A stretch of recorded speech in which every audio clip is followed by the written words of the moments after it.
Welcome to part 3 of Racing Pigeon Training and Conditioning series.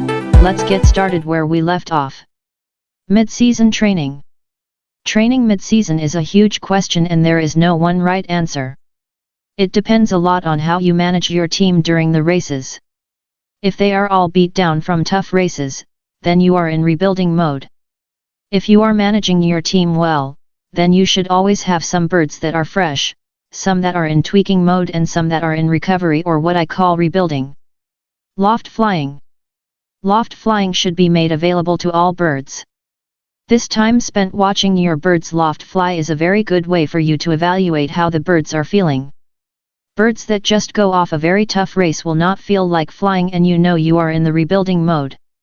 Birds that came off a fast short race will probably be zipping around like they haven't been gone and they are ready to go back the following week.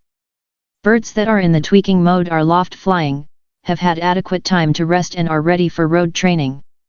My suggestion is to offer them as much loft flying as possible. I live in the country so this is not an issue for me. If you live in the city where you have neighbors and you can't let your birds get enough freedom, they will start roosting on neighborhood houses. Road training tweaking. This is your time to get them down the road and get their heads back in the game. For your fresh birds, this is just keeping them sharp for the next race and will probably be a few 20 to 30 mile tosses. For birds in the tweaking mode, it's probably a good time to work on braking and racing. I suggest small group releases or single tosses. This is the time to train for what's inside their head and to keep them fit. If you notice that the line of flight or the first lofts clocking are trending, you may have to alter your training path to be on the line of flight.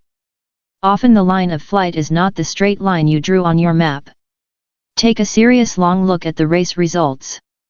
Don't look just at the winners and diploma birds. Look and see where the first few major groups of birds started clocking. You will then get a good idea of where the line of flight into your area is located and you can adjust your training.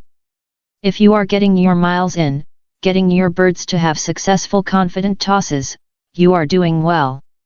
The only wrong answer is to not worry about tweaking and just loft fly. It's always time to tweak something. Rebuilding or recovery. These birds should have loft flying available to them. This is the time for rebuilding them from a tough race. This is mostly done with feeding them the right nutrition. Give them 3 to 7 days of rest and then put them in the tweaking phase with road training. Give them confident tosses and when their head is back in the game, get them back on the race sheet. There are 2 types of rebuilding birds.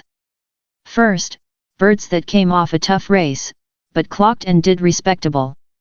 They are only rebuilding to get their body ready for another race, their frame of mind is intact. Second is the bird that was late or even a few days late.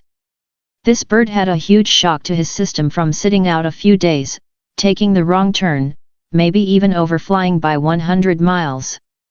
Who knows? If they are out for more than a day, their adventures and perils could have taken them anywhere. These are the birds that tweaking is designed for. To get their frame of mind and confidence back up to par and to get them into the game. There will be another video devoted to rebuilding and recovery. Compass training. What is compass training?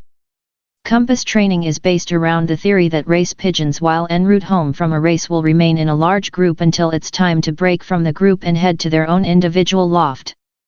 Depending on weather conditions or wind direction and speed, the group could be any direction from their loft in this group when it's time to break. This theory then also discards the fact that the birds will always break from a direct line of flight to the loft.